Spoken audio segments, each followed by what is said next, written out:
हे welcome back. तो कैसे हैं आप लोग? आई होप कि आप सब बढ़िया होंगे। तो एक बार मैं फिर हाजिर हूँ अपने सफर को आगे बढ़ाने के लिए। तो आज तक क्लास स्टार्ट होने से पहले मास्क होके बैठिएगा, चौड़े होके बैठिएगा, स्टेज फ्री होके बैठिएगा, क्योंकि एक बार फिर तुम्हारे भाई की क्लास है।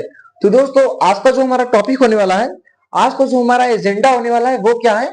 आज हम लोग क्लास 10th वालों का पार्ट नंबर ही हमारा कौन सा रहेगा? थर्ड रहेगा। ओके जी, कौन सा पार्ट है? थर्ड पार्ट है। हमने सेकंड पार्ट में क्या पढ़ा था?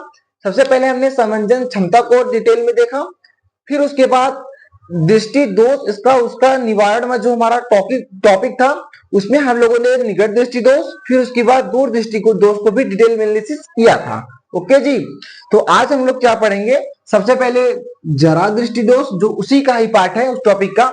ठीक है, जरा दूर दृष्टि का, फिर उसके बाद आता है अबिंदुकता, फिर उसके बाद आता है वर्णांतता को भी हम लोग डिटेल एनालिसिस करेंगे। तो आज आपका जो हमारा एजेंडा है, जो हमारा गोल है, आज जो जो हम लोग टॉपिक कवर करने वाले हैं उसे आपने डिटेल एनालिसिस कर लिया है। तो चलिए अपना समय जाया ना करते हुए अपने सारे टॉपिक को डिटेल एनालिसिस करते हैं। ओके जी, तो मेरे बाल भी थोड़े बड़े बड़े आ गए हैं, जिसकी वजह से मैंने क्या किया है, अपना टोपी उतार दिया है। तो मैं कैसा लग रहा हूँ? ठीक है, कोई मेरा मजा नहीं लेगा। ठीक है, मजाक इधर रखिए। अब आगे देखिए, अब देखिए हम लोग क्या पढ़ेंगे? जरा दूर दृष्टिता। ध्यान से समझिएगा। हमने इससे पहले क्या पढ़ा था? कौन सा दृष्टि दोष को पढ़ा था? निकट और दूर दृष्टि दोष। उसमें आपने समझ लिया था। एक बार फिर से रिकैप कर लीजिए, दोहरा लीजिए कि निकट दृष्टि दोष में क्या हो रहा था? उसे निकट की वस्तुएं दिखाई दे रही थी लेकिन दूर की नहीं दे रही थी। और दूर दृष्टि दोष में क्या हो रहा था? उसे दूर की वस्तुएं दिखाई दे रही थी लेकिन निकट का नहीं दिखाई दे रहा था। किसमें? दूर दृष्टि दोष में। इसमें क्या होता है? जरा दूर दृष्टिता में क्या होता है? ना तो उसे दूर की वस्तु अच्छी से दिखाई देती है और ना पास की वस्तु अच्छी से क्रिस्टल क्लियर दिखाई देता है। अब ऐसा क्यों होता है? उसके रीजन है। ठीक है, अभी तो मान लीजिए मेरा ज्यादा एज नहीं हुआ है। ठीक है, मतलब 35-40 साल तो नहीं हुई है। ठीक है, तो क्या होता है? बढ़ती उम्र के साथ, किसी व्यक्ति की बढ़ती उम्र के साथ उसकी क्या रहती है? जो बढ़ती उम्र के साथ जो समंजन क्षमता होती है, समंजन क्षमता क्या होता है? वो क्या हो जाता है? घट जाता है। अब ये क्या होता है समंजन क्षमता? जैसे मान लीजिए मैंने दो दो मार्कर यहाँ रखा है और एक मार्कर यहाँ रखा है, मैं इसे भी देख ले रहा हूँ, उसे भी देख ले रहा हूँ। जब मैं इसे देख ले रहा हूँ तो मेरी ये जो फोकस दूरी है ये क्या है? थोड़ी कम है। लेकिन ये जो मैंने ये मार्कर जो रखा है, ये मार्कर जो पढ़ रखा है, इसकी फोकस दूरी देखिए, इसके अकॉर्डिंग क्या है? ज्यादा है। तो इसका मतलब जो मेरी आंख की जो फोकस दूरी है वो मैं परावर्तित कर ले रहा हूँ। इसे भी देख ले रहा हूँ, इसे भी देख रहा हूँ, कैमरे में भी देख ले रहा हूँ। इसका मतलब मैं अपनी फोकस दूरी को क्या कर रहा हूँ? समायोजित कर रहा हूँ, बढ़ा या घटा सकता हूँ। ठीक है, तो हम लोग की जब ज्यादा हो जाती है तो ये हमारी जो समंजन क्षमता होती है ये कम हो जाती है, जिसकी वजह से ना तो हमें बहुत ज्यादा दूर का ही देख पाते हैं, ना हम लोग पास का ही देख पाते हैं। ओके जी, तो जरा दूर दृष्टि समझ में आ गया। तो सबसे पहले हम लोग क्या समझा कि दूर दृष्टि में क्या होता है? ना तो हमें दूर की वस्तु दिखती है अच्छे से, ना हमें पास की वस्तु दिखती है। ऐसा क्यों होता है? क्योंकि जो हमारी ये समंजन क्षमता है क्या हो जाता है? घट जाता है। ओके जी, देखिए अब साइंस की भाषा में क्या कह रहा है कि इस दोष में व्यक्ति की आयु बढ़ने के साथ साथ, ठीक है, उसकी आयु जैसे जैसे बढ़ती रहती है उसकी क्या रहती है? उस व्यक्ति की जो समंजन क्षमता मैंने बताया ना, जो हमारी आपकी फोकस दूरी हम लोग कैसे देख ले रहे हैं ना, ये जो हमारी फोकस दूरी है ये क्या हो जाती है? घटती जाती है, जिसके कारण उस व्यक्ति को ना तो पास की वस्तु अच्छे से दिखाई देती है और ना ही उसे दूर की वस्तु को अच्छे से वो विजुअल कर पाता है। ठीक है, देखने में क्या होती है? कठिनाई होती है। इसी को हम लोग क्या बोलते हैं? दूर दृष्टिता बोलते हैं।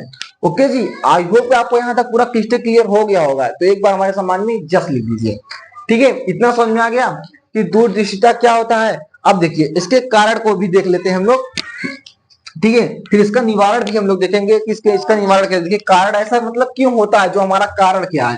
ठीक है, इसका कारण आप लोग देखिए। देखिए कारण में क्या कह रहा है, तो इसमें क्या होता है? देखिए जो हमारा पश्चिमा भी होती है, पश्चिमा भी मांसपेशियां होती है। ओके जी, पश्चिमा भी मांसपेशियां क्या हो जाती है? पश्चिमा भी मांसपेशियों में शक्ति की जब कमी हो जाती है, शक्ति की कमी हो जाने के कारण,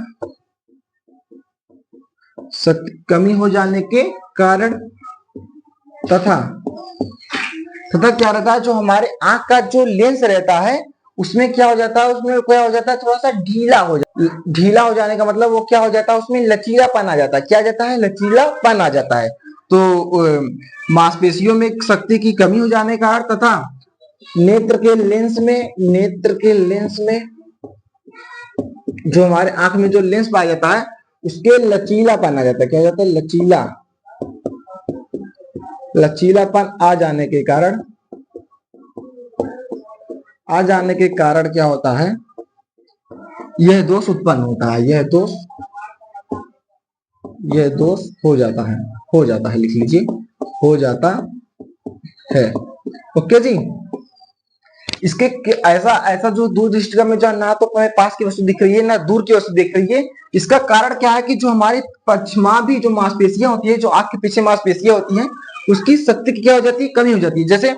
जैसे अभी देखिए, ये जो मेरी स्किन है ये क्या है, थोड़ी सी टाइट है, लेकिन जब मेरी एज बढ़ती रहेगी तो ये आपने देखा होगा जो बूढ़े लोग होती है उसको क्या होती है, थोड़ा ढील हो जाता है। ठीक है जी, क्या हो जाता है, ढीला हो जाता है ना, इसका मतलब उसकी शक्तियों में जो मेरे हाथ में जो अभी इस समय की जो शक्ति है मेरे चमड़े की, बाद में जब मेरी उस एज थोड़ी ढल जाएगी तब मेरी एज की शक्ति की जो मेरी चमड़े की जो शक्तियां रहेगी उसमें क्या हो जाएगी, कमी हो जाती है। ठीक है, उसके कारण नेत्र लेंस की या लचीलापन आ जाता है। आंखों में भी तो मांसपेशियां हैं जिसकी वजह से हमारे ब्रेन तक वो जुड़ा रहता है, जिसकी वजह से हम लोग किसी भी चीज को एनालिसिस कर पाते हैं। तो उसमें भी लचीलापन आ जाने के कारण ये क्या हो जाता है, ऐसा रोग हमें उत्पन्न हो जाता है। अब इसका निवारण देखिए, निवारण में क्या रहेगा, निवारण देखिए इसमें क्या हो रहा है, ना तो दूर का दिख रहा है ना तो पास का दिख रहा है। दूर की वस्तु को देखने के लिए हमें क्या करना पड़ता था, अवतल लेंस का प्रयोग करना पड़ता, और नजदीक की वस्तु को देखने के लिए हमें उत्तल लेंस का प्रयोग करना पड़ रहा था। तो इसका मतलब हम लोग इसका निवारण के लिए हम एक ऐसे चश्मे के यूज करते हैं। ठीक है जी, एक ऐसे चश्मे का यूज करते हैं। ठीक है, ध्यान दीजिए, चश्मा मुझे बनाने नहीं आता है। ठीक है, ये मान लीजिए कोई चश्मा है, थोड़ा मैं अच्छे से बना देता हूँ, बना क्या यार, दिखा ही देता हूं। तो कैसे हैं आप लोग, मजाक था, इधर देखिए। ठीक है, देखिए ये जो मेरा चश्मा है, ये जो चश्मा है इसकी जो ये जो साइड है, नीचे वाली साइड है, अगर मैं इस चश्मे पर ध्यान दीजिएगा, इसका निवारण दिखा रहा हूं। ये तो मान लीजिए नॉर्मल चश्मा है, ठीक है, यूवी रेज वाला है। देखिए ये जो चश्मा है, इसके जो ये जो नीचे वाला रहता है, मुझे नीचे मतलब इसके डाउन वाला जो है, यहाँ पे क्या लगा दो, उत्तल लेंस का प्रयोग कर दिया जाए, और ऊपर मतलब दूर को देखने के लिए सॉरी पास देखने के लिए उत्तल लेंस का नीचे की साइड, और दूर देखने के लिए अवतल लेंस का प्रयोग कर दिया जाए। मतलब इसके नीचे साइड उत्तल लेंस और इसके ऊपर साइड क्या लिया जाए, अवतल लेंस का अगर हम लोग प्रयोग कर दें तो इसका मतलब वो जो व्यक्ति जो चश्मे को ऐसे लगाएगा तो सबसे पहले हीरो दिखेगा। मजाक था, जो चश्मे को ऐसे लगाएगा तो जब जब इसको दूर का देखना होगा तो थोड़ा सा ऊपर देखेगा, जिसकी वजह से ये दूर का भी देख लेगा, और नीचे उत्तल लेंस लगा रहेगा तो जब ये नीचे दिखेगा तो ये क्या कर लेगा, नीचे का भी मतलब पास की वस्तु को भी अच्छे से देख लेगा। ओके जी, आई होप आपको यहाँ तक पूरा क्लियर क्लियर समझ में आ गया होगा। तो उसका निवारण दो फोकसी वाले हम लोग यहाँ पे लिख सकते हैं कि उसका निवारण जो है दूरदृष्टिका का, उसका दो फोकसी वाले अवतल व उत्तल लेंस का प्रयोग करके हम लोग उसको इस जो बीमारी है, ये जो उसका दोष है, इसको हम लोग क्या कर सकते हैं, दूर कर सकते हैं। ओके जी, बिल्कुल नसों घुस गया कॉन्सेप्ट, तो कमेंट में दिल बना दीजिएगा। ठीक है, तो हम लोग इसको लिख लेते हैं। देखिए, तो मैं इसको लिख लेता हूं अब मैं, तो हम लोग लिख लेते हैं कि चश्मे में, ठीक है जी, चश्मे में दो फोकसी, चश्मे में दो फोकसी, दो फोकसी लेंस, दो फोकसी लेंस में कौन कौन, पहला अवतल लेंस, अवतल लेंस ऊपर की साइड में, ठीक है, ऊपर वाले तल पे, तथा उत्तल लेंस, उत्तल लेंस का प्रयोग करना चाहिए। ओके जी, आई होप आपको यहाँ तक पूरा क्रिस्टल क्लियर समझ में आ गया होगा। ठीक है, कि इसका जो निवारण हम लोग कैसे करेंगे, जो ये हमारा चश्मा रहेगा, यदि हम लोग इसके नीचे उत्तल लेंस तथा इसके ऊपर वाले यहाँ से देखिए नीचे उत्तल लेंस और ऊपर अवतल लेंस का प्रयोग कर देंगे, जिससे वह दूर की वस्तु को भी देख लेगा और पास की वस्तु को भी देख लेगा। ओके जी, पूरा कॉन्सेप्ट नसों में घुस गया कॉन्सेप्ट, तो एक बार कमेंट में यस जरूर लिखिएगा। और अगर यहाँ तक पूरा कॉन्सेप्ट समझ में आ गया हो तो वीडियो को लाइक करते हुए चैनल को सब्सक्राइब भी कर लीजिएगा और अपने दोस्तों के पास शेयर भी जरूर कीजिएगा। ओके जी, तो अब हम लोग आगे चलते हैं आबिंदुता की ओर। तो चलिए शुरू करते हैं। तो अब देखिए, अब जो हमारा टॉपिक है वो क्या है, आबिंदुता, उसके बाद वर्णांतता। इन दोनों को कवर करके आज का हमारा क्लास समाप्त हो जाएगा। ओके जी, तो चलिए शुरू करते हैं।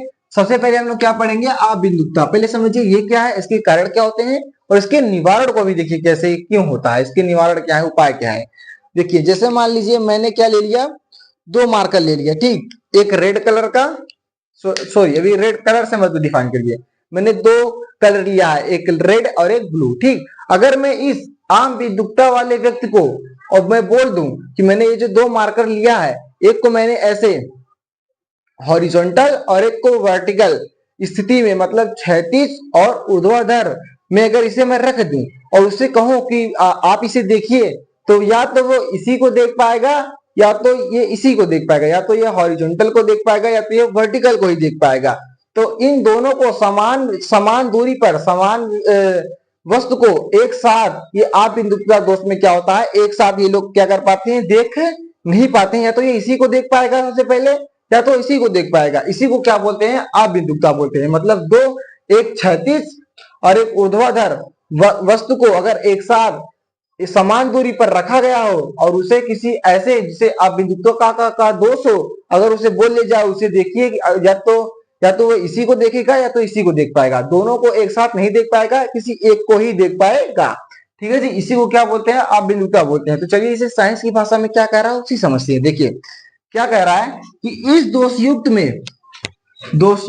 व्यक्ति में, यहाँ पे व्यक्ति लिख लीजिए, ठीक है, दोषयुक्त व्यक्ति में समान दूरी पर रखी गई, ठीक है, क्षैतिज तथा ऊर्ध्वाधर एक साथ, ठीक है, क्षैतिज और ऊर्ध्वाधर ये दोनों पोजीशन हो गए ना, किसी दोषयुक्त व्यक्ति में समान दूरी, जैसे में जितना दूरी पे ये है उतना दूरी पे यही भी है, समान दूरी पर रखी गई क्षैतिज और ऊर्ध्वाधर एक समान स्पष्ट दिखाई नहीं देती है, इन दोनों को वो स्पष्ट रूप से नहीं देख पाता है, स्पष्ट दिखाई नहीं देती है, इसी को क्या बोलते हैं, आबिंदुता कहा जाता है। इसके कारण क्या होते हैं, जो उसकी आंख की जो कॉर्निया होती है वो क्या हो जाती है, एक्सपेंड कर जाती है। देखिए कॉर्निया की गोलाई में वो जो होता है अनियमितता हो जाती है, जिसके कारण यह दोष उत्पन्न होता है। अब इसका निवारण भी देख लीजिए, ठीक है जी, वरना टाइम बहुत ज्यादा हो जाएगा, 3 ही टॉपिक पढ़ाने कहेंगे, इतना ज्यादा टाइम दे रही मजाक कर देखिए। तो इसके निवारण के लिए क्या करना पड़ेगा, इसकी जो फोकस दूरी है, क्योंकि ये जब दोनों क्षैतिज और ऊर्ध्वाधर को नहीं स्पष्ट कर पा रहा है, तो इसकी फोकस दूरी में क्या करेंगे, बेलनाकार लेंस का प्रयोग करते हैं। बेलनाकार जैसे ये हो गया ना, ये थोड़ा सा हल्का सा मोटा रहेगा फिर पतला हो जाएगा, यहाँ से ये मोटा है यहाँ से पतला हो जाएगा, बेलन देखिए ना, उसी के आकार का क्या करते हैं, एक लेंस का प्रयोग करते हैं, जिससे उसे अच्छे से दिखाई दोनों एक साथ दे पाए। ओके जी, आई होप आपको यहाँ तक अभिमुखता समझ में आ गया होगा। तो हम लोग आगे चलते हैं लास्ट टॉपिक वर्णांतता पे।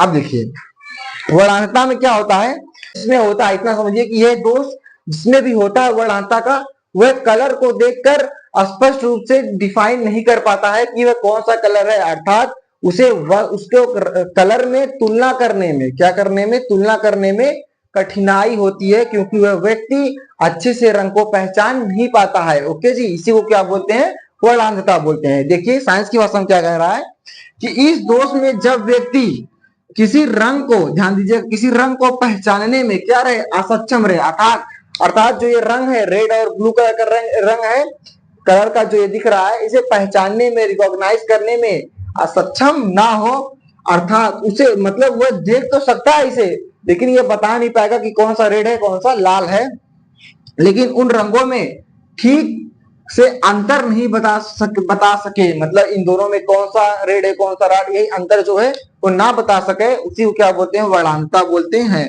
और इसका कोई निवारण नहीं है। ओके जी, क्योंकि यार ये तो एज के बढ़ती एज के साथ हो रहा है ना, तो आई होप आपको वर्णांतता समझ में आ गया होगा कि वह व्यक्ति जो किसी रंग को देखकर अच्छे से उस रंग को बताने में सक्षम ना हो पाए, या तो 2 रंग कर दे दिए जाए तो इसमें अंतर बताने में सक्षम ना हो, अच्छे से ना बता पाए, रंग को ना पहचान पाए, उसी को क्या बोलते हैं, वर्णांतता बोलते हैं। और नसों में घुस गया कॉन्सेप्ट तो यस लिखिएगा। तो बस आज के लिए इतना ही। तो इसी के साथ ये हमारा चैप्टर समाप्त होता है, सॉरी चैप्टर नहीं, लेक्चर समाप्त होता है। तो कल हम लोग प्रिज्म के बारे में डिटेल एनालिसिस करेंगे। तो कल के लिए मस्त होके बैठिएगा, चौड़े होके बैठिएगा, स्टेज फ्री होके बैठिएगा, क्योंकि तुम्हारा भाई कल फिर आएगा एक और ऐसे ही हंसते फूलते खतरनाक और तबाही लगे। तब तक के लिए अपना ख्याल रखिएगा। थैंक यू, धन्यवाद।